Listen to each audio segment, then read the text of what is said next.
Hello everyone, I'm really excited about today's video because I'm someone who's suffered from post-traumatic stress disorder for many years. This means that anxiety is something I've struggled with for a long time. And the thing about struggling with something for a long time is it has a way of forcing you to figure out what to do about it. Taking medications for anxiety is not the best option.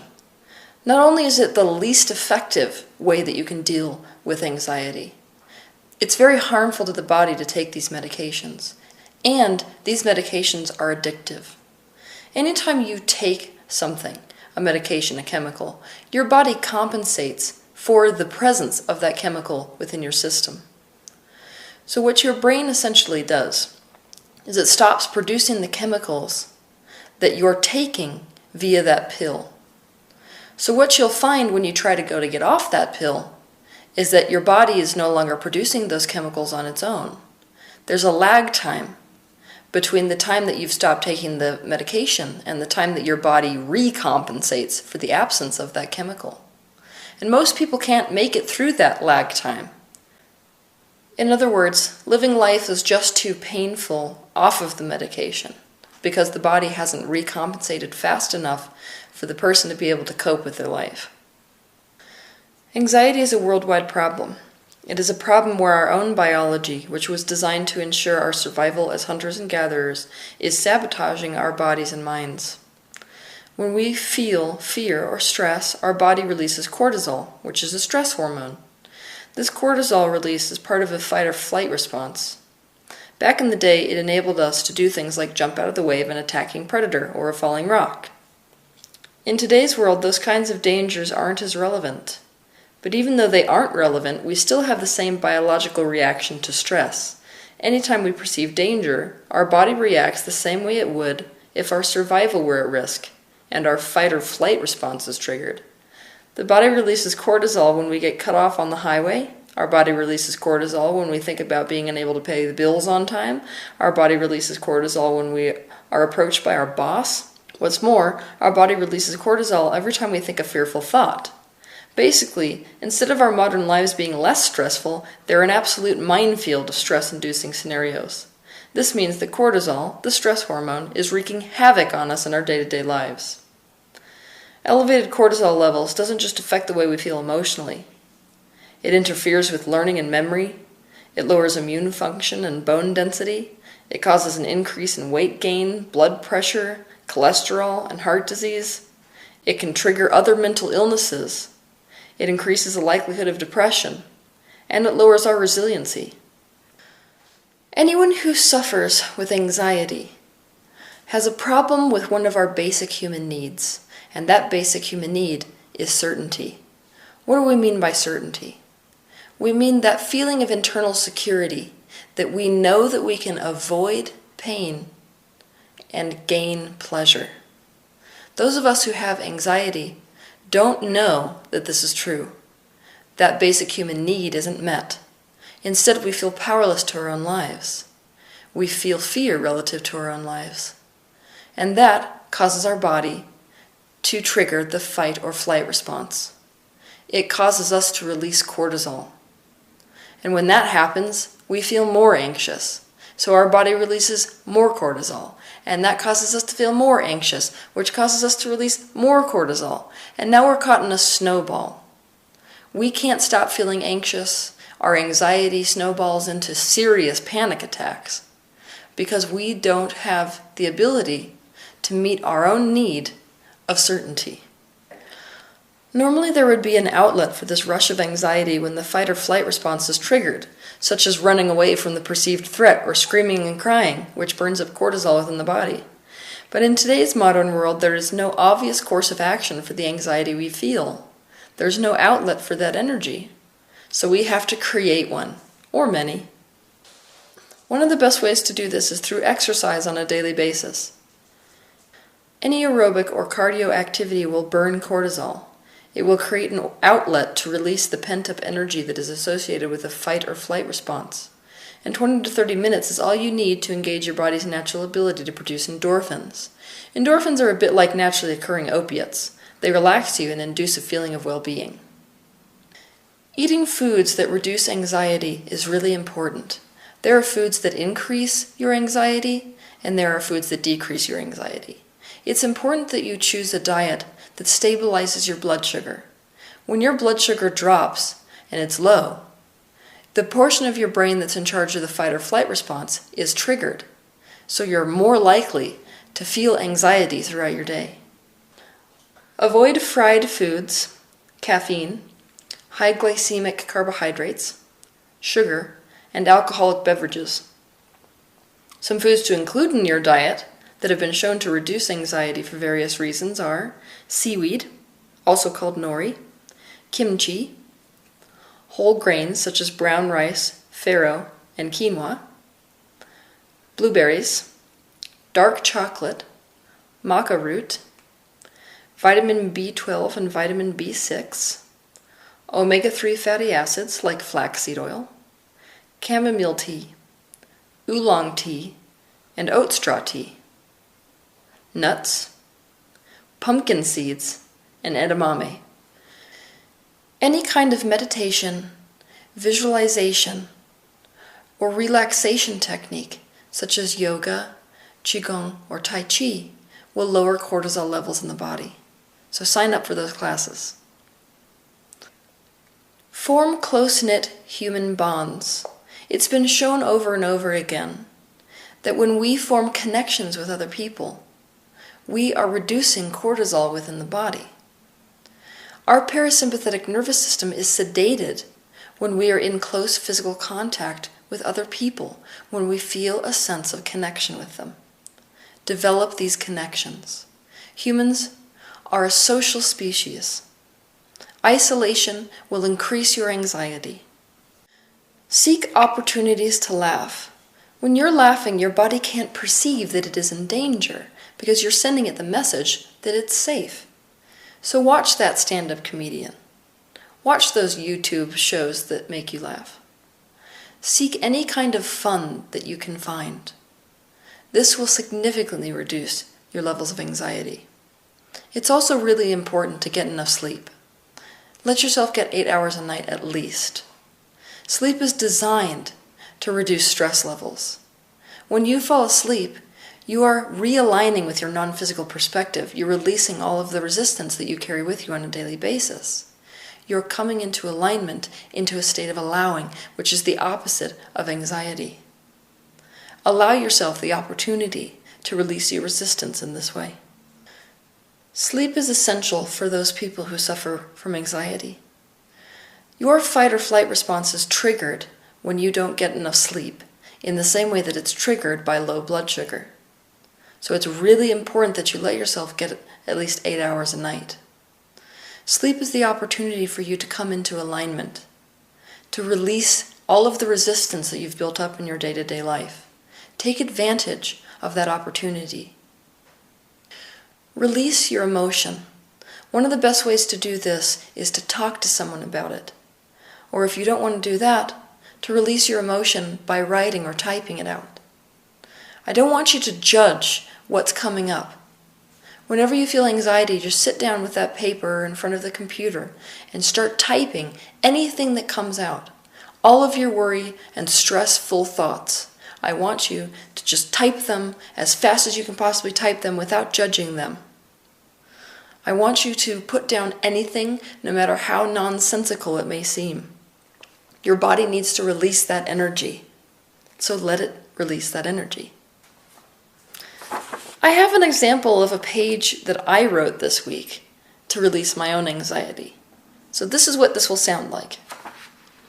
I'm flipping out. I hate my life. What the hell was I thinking? My stomach hurts. I feel like crap. I hate people. I'm not getting anywhere. They won't publish my book. My fan is making me cold. I don't want to move. I can't move. I'm stuck. I hate life. I should quit. I'm the worst parent on earth.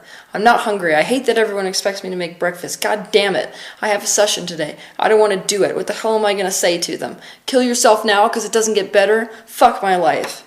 I hate it here. I want to die. I'm too fucked up to do anything good. I want to remind most of you that there will be a lot of swearing in this exercise. This expression process is not the time to be politically correct or polite. I want you to get out anything that you emotionally feel and are struggling with. Listen to music. Deliberately create playlists for yourself that reduce your anxiety. For me, dinner jazz works wonders, as does any music that allows me to bleed emotion. Certain musicians, for me it's Thomas Newman, have the ability to create tones that make you feel like the emotion that is trapped in you is being leached out. Motivating music works well too because it inspires you towards seeking an outlet for your stress. You want to avoid any music that stimulates your nervous system, makes you feel stress, or provokes negative emotion. Breathing exercises works for anxiety.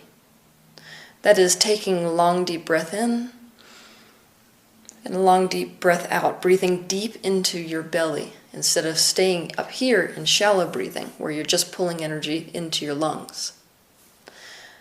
Breathing techniques have been shown to reduce cortisol again and again. My anxiety was so bad throughout my life that breathing exercises was a little bit like chipping at a glacier with a spoon. So I prefer to use breathing exercises in conjunction with other exercises instead of purely on its own. But try these breathing exercises. You can find them all over the internet and see how they work for you. The bottom line, if you suffer from anxiety, is that you have to allow yourself to do what is necessary to make yourself feel good throughout the day. You've got to be deliberate about how you wake up. You've got to be deliberate about how you go to sleep and how you structure your life in between. And this kind of self-care has got to be okay for you. If you suffer from anxiety, you have a highly sensitive system. That doesn't mean that something's wrong with you. Potentially it means that something's right with you and everyone else is just shut down. Take the time to structure your life to give yourself this TLC. You need to really commit to self-care if you suffer from anxiety. I was one of these people who woke up with such bad anxiety attacks that after an hour or two of struggling with them in the morning, I'd end up suicidal or self-injuring. But I have actually found a routine that works for me perfectly. But I will tell you that even to this day, if I don't do this routine, I still wake up with anxiety attacks. I'm going to share this routine with you today. Keep in mind that the routine that works for you may be different than the one that works for me. The goal, if you suffer from anxiety, is to collect all kinds of tools and all kinds of processes that you can apply throughout your day that work specifically for you to set up your own individual unique routine. But here's mine. Number 1, when I first wake up, before I even open my eyes, I take 8 deep breaths where I'm holding my breath for the count of 8 at the top. So it looks like this.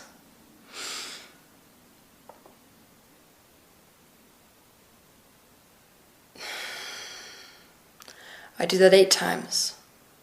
2, I immediately go get something to eat. Cortisol levels are highest first thing in the morning, which is why so many people who suffer from anxiety wake up with panic attacks. When blood sugar is low, like it is first thing in the morning, it triggers your fight or flight response, so we need to get our blood sugar levels up and quickly. But we don't want to spike our blood sugar. That's just setting ourselves up for failure later in the day. So we want to choose foods that stabilize our blood sugar. I usually choose a handful of almonds and berries, a raw formula meal replacer or protein powder mixed with coconut milk or almond milk, or a banana with mixed nuts and water. 3, I write in my expression journal. This is the place I allow myself to unleash all my fearful negative thoughts and worries so I have an outlet for that anxious feeling. 4, I write in my gratitude journal. This orients my focus from the thoughts that were causing me to panic to the thoughts that induce a feeling of well-being. It forces me to look for and pay attention to things that make me feel good, and thus begin to feel like the life I'm living might actually be good, and this causes my fight or flight response to shut off. 5, I exercise. I have collected a group of people who feel more motivated to work out when we're together, and now we all go out in the morning and hike or speed walk or do plyometric training or ski together. The connection I feel with them reduces my cortisol levels, and the exercise itself burns off cortisol and introduces endorphins into my bloodstream. 6. When I get back from exercising, I drink 2 8-ounce glasses of water. This allows my liver to rid my body of excess hormones. Your liver is the organ in your body that deals with excess hormones. And remember that cortisol is a hormone. I also keep sipping water throughout the day. And I make sure that this water isn't tap water. I make sure that it's spring water or artesian well water or some kind of water that isn't completely full of chemicals. 7. I let myself be a diva. What do I mean by this? Most of us who suffer from anxiety have perfected the art of forcing ourselves to do things that feel terrible to us emotionally. We end up having breakdowns because our nervous systems perceive danger everywhere we turn.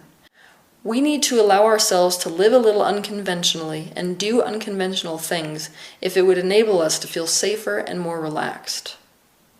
For example, I get extreme anxiety when I am going anywhere by myself.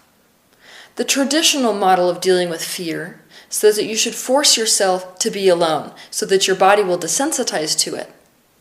This forcing your body to desensitize is forcing your body to dissociate, so it's not actually solving any major problem. What it's doing is causing you to shut off to your emotional guidance system. It's pretty much the dumbest thing you can do. It's never self-loving to force yourself to get over something. That is a harsh approach. It is not a gentle approach. And if you take a harsh approach to something that's feeling anxious, what you're doing is you're adding punishment on top of fear. Sounds like a good idea to me. More often than not, all a rough approach does when it comes to fear is cause us to have mental breakdowns. So, I allow myself to take people who I associate with safety and home with me when I go places. Remember that if anyone else thinks you should or shouldn't live in a specific way, it is projection. They are imposing their perspective on your life and asking you to validate their perspective. This is not your job. Your job is to find out what feels most empowering and joyful to you personally, and then allow yourselves to do those things. We do not get upset when someone who is in a wheelchair needs to structure his or her life a little differently in order to have a pleasant experience. We should not get upset with ourselves if our tendency towards anxiety causes us to have to structure our life a little differently in order to have a pleasant experience. If we are all living in alignment, we would all be structuring our lives a little differently according to our own desires and needs. If you suffer from anxiety, it is extremely important that you practice the art of self-loving. This is how it works. If you're a person like me who has an issue with anxiety when you are alone, in the beginning, it's not very loving to yourself to force yourself to go somewhere alone.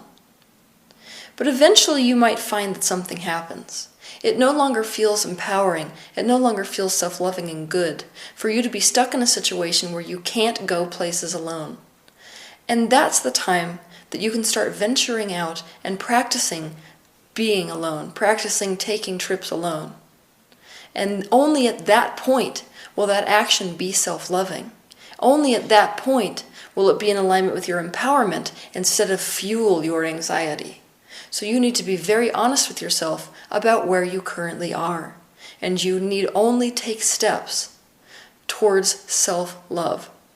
That means the only time you should ever try to solve anything relative to the anxiety you suffer is if it feels self-loving and empowering to do it. 8. I make sure that before I go to bed, I'm in a good vibrational space.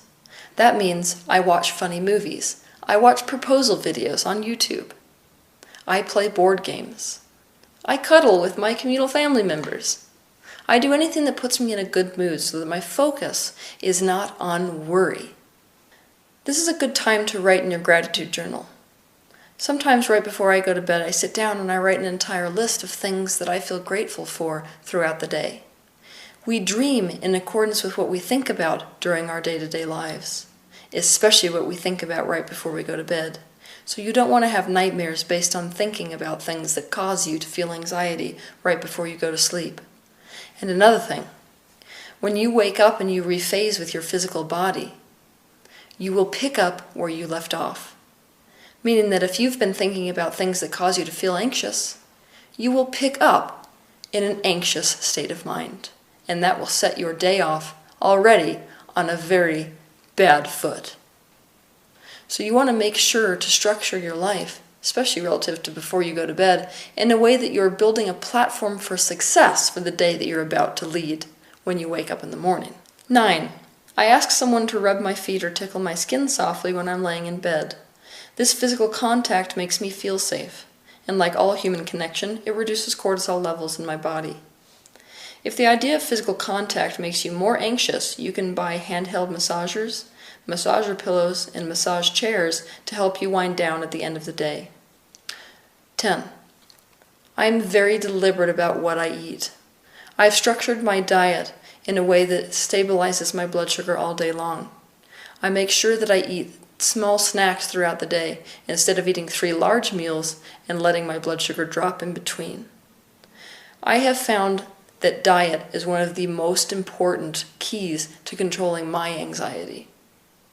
So it's really important that you try that out relative to yourself as well. Anxiety is the body reflecting the thoughts that you're thinking. And if you suffer from anxiety, that means that you spend your time thinking thoughts that vibrate in the body at the frequency of fear. Questioning your fearful thoughts and changing them will do more for your anxiety than anything else.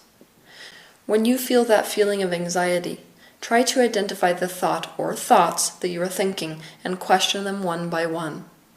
Byron Katie developed a process called the work for questioning your beliefs. In my opinion, it's the best process out there for questioning beliefs. And I developed a process for changing beliefs. You can find it on YouTube. I presented in a video titled, How to Change a Belief. Now remember, if you're having a full-blown panic attack, I made a video called How to Stop a Panic Attack. It's on YouTube as well. In this video, I'll lead you through a process that ends panic attacks. Panic attacks are a little bit different than anxiety. They're a more intense extension of anxiety. So if you're having a panic attack, instead of watching this video and utilizing these tools, I want you to go turn to that video and follow along with that process. As I said earlier, people who suffer from anxiety have a difficult time believing that they create their own reality. They don't have a way, yet, of fulfilling the basic human need of certainty. The certainty that they can structure their life to gain pleasure and not experience pain. This means if you suffer from anxiety, it's extremely important that you're deliberate about what you put your focus on. Withdraw your attention from anything that makes you feel powerless or like a victim or like you don't control the circumstances of your life. Don't watch that news station. Don't watch those movies. Don't read those books or articles that make you feel as if the world happens to you. Your life happens to you, and all you can do is cope with it. Instead, place your attention on any material that makes you feel empowered. Place your attention on anything that fills you full of the truth, that you can control the reality that you're living in, that it is absolutely in your hands whether you feel good or feel bad. This sense of empowerment is the opposite vibration of the feeling of anxiety. So try out these tips and techniques and see how they work for you. Have a good week.